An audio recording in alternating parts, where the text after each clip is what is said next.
జలగ ఏం చేస్తుంది? పట్టుకుని వదిలిపెట్టదు, బ్లడ్ లాగేస్తుంది, పీకేస్తుంది. ఇప్పుడు ప్రస్తుతం అమెరికా, ఇరాన్ జలగల్లాగా ప్రపంచాన్ని పెట్టి పీడిస్తున్నాయి. హార్ముజ్ జలసంధి దగ్గర ప్రపంచంలోని 20% రవాణా జరుగుతూ ఉంటుంది.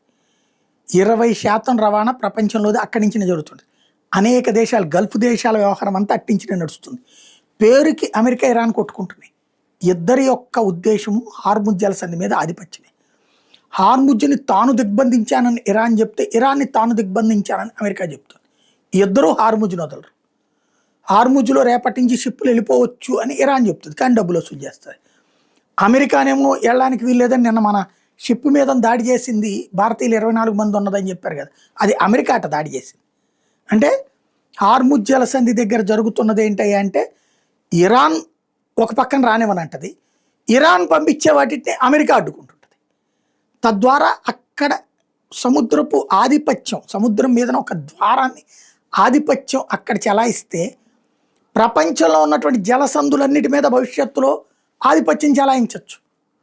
ఆ ఎత్తుగడకి ఇది ఇది ప్రత్యక్షంగా అమెరికా చేస్తున్నటువంటి ఒక ప్రయోగం అన్నమాట. ఇది సక్సెస్ అయిందంటే ప్రపంచం అంతా కూడా అమెరికా తన గుప్పెడ పెట్టుకునేందుకు ఇదే వాడినా ఆశ్చర్యపోనక్కర్లేదు, నిరంతర ఆదాయం కోసం అని చెప్పిన ఆశ్చర్యపోనక్కర్లేదు.